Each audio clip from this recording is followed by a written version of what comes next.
Ever since Joe became this larger-than-life personality online sharing some of the craziest hip-hop stories, he's also gained his reputation as someone that flat-out caps or exaggerates the truth. In 2020, Napoleon of the Outlaw shocked everyone with an interview with The Art of Dialogue where he spoke about Joe's people looking out for Tupac when he was locked up in prison. Joe claimed that he never told this story in over 20 years and never planned to until Napoleon revealed it. Man, roll the clip.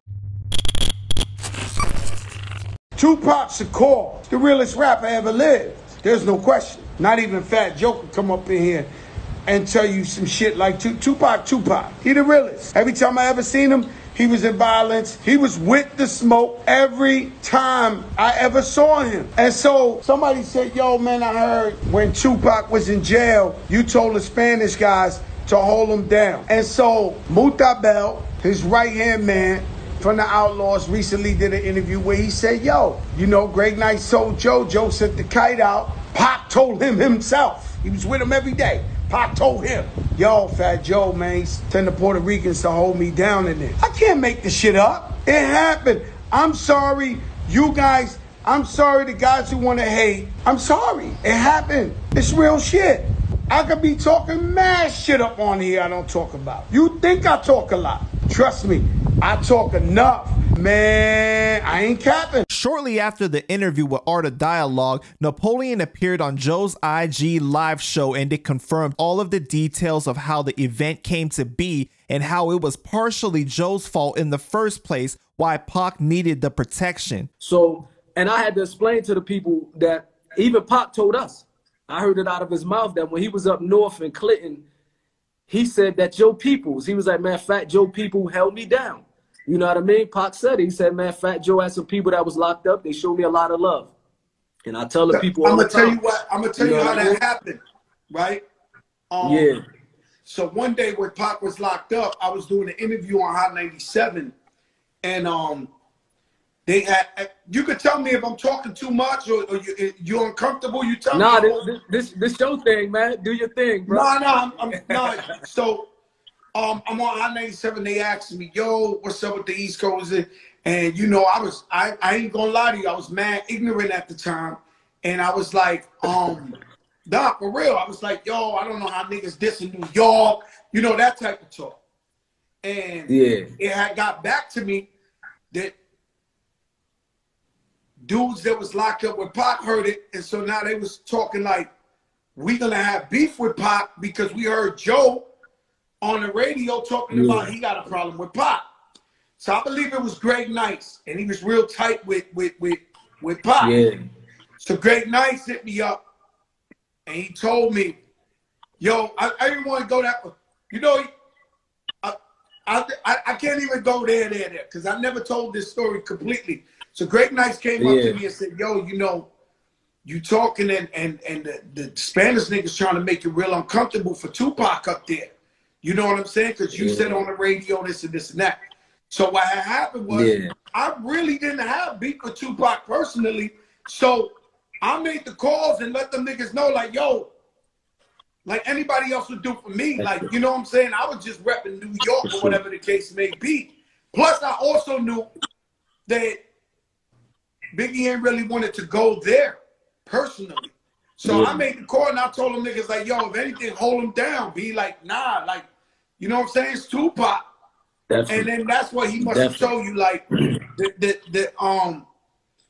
Fat Joe People was holding him down in that. That was love, man. He you know what I mean? He remember that. In 2021, Joe appeared on All the Smoke podcast with Matt Barnes and Steven Jackson and elaborated on the details and provided context how during the East Coast, West Coast beef, he saved Tupac. Muta told the story, who's Pac's right-hand man, and who was Napoleon? He's Muta Napoleon. now. I had never said that story in 20-something years. Fat Joe never leaked that story. It's a true story. And so what happened was, East Coast, West Coast, Biggie's my man. And to be honest with you, you know, they were really, I want to use my words correctly. Let's just say the West Coast was like leaning on New York. Like like really leaning on New York, like hard. The pressure was legendary, and the New York rappers, you know, they just wasn't really coming back at them like that, and they was just violating, right, doing crazy shit. I don't Dogpound came in New York, talk about on the all buildings. type of shit going on, right? And so I'm in the radio one day, and they asked me the question, yo, Joe, what you think about Tupac and all that? I said, yo, he's cool, but, you know, if they step to me, it's gonna be some shit. Yeah. So I said that on the radio, not knowing Tupac's locked up upstate in New York. The Puerto Ricans hear that, and they're like, Poppy, Tupac got beef with Fat Joe, no. And then we was still in the street hard. Right. So I said that in the interview, you gotta be careful. Your words could really create problems. So then I get on the phone call, I get a phone call from Greg Nice, who pretty much put me in the game, one of my brothers. He said, yo, Joe, I got Pac on the other line. I was like, Pac? So I pick up, and then Tupac, I don't want to elaborate too much, guys, but what I'm saying is Tupac was like, yo, these Puerto Ricans is on me. Like, you said something in the radio. I don't got a problem with you, Joe. Like this, I know what's up, this. And so, you know, we sent the kite out to the Puerto Ricans and be like, nah. This ain't about that. Not on the strength of me, don't do that. And then they wind up being real tight with Tupac in there and holding them down in there. That's how that came about. But be clear, y'all, I know I talk a lot of shit. Yeah. I talk a lot of shit, but I never told that story in 20-something years. Now, finally, we reached my favorite part of the story. Charlie Rock LD, RIP, starts streaming online and becoming a big personality, and he reveals he's the one that was holding Tupac down in prison at Clinton. So let me tell you something. Pac was on fire. Mad people wanted to get at Tupac and Clinton, you know, for a couple of reasons. You know, so I got the kite from Fat Joe. Fat Joe sent me the ill kite. Yo, Charlie, you got to hold this nigga down. At the time, Joe was my brother. So, yeah, I was in Clinton. This was when he had, as y'all know, Tupac had Blue Trial. I think he got a 1 to 3 or whatever. And his ass was in Clinton. Mad people wanted to get at him in Clinton. Mad organizations wanted to get at him in Clinton. The #1 reason is because Tupac was a trophy. For those that know what a trophy is. For those that don't know, I'm going to explain it to you. What is a trophy? A trophy is a celebrity that has status, or you a G that got the crazy reputation. Now, the youngins that's trying to come up in the game and they want to get a reputation or whatever, what do? They go after the trophies. So, yeah, I get the kite from Joe telling me to hold Pac down. So I'm doing what my brother's asking me to do. And mad people wanted to get at Pac. For one, because he was a trophy. And dudes want to go around saying, I'm the nigga that stabbed Tupac. That's your rep right there. That's what you consider a trophy. So yeah, another reason dudes wanted to get at Tupac. Let's shout out his hat. I got my hat today. Thug Life Outlaw. In memory of your boy Pac. I love Pac. He's one of my, next to Pun, he's definitely my favorite rapper. I did not mind holding him down. Thug Life Outlaw. So yeah, another reason dudes wanted to get at Tupac was because he had the rape case. And dudes on the inside don't play that, my man. Those that know.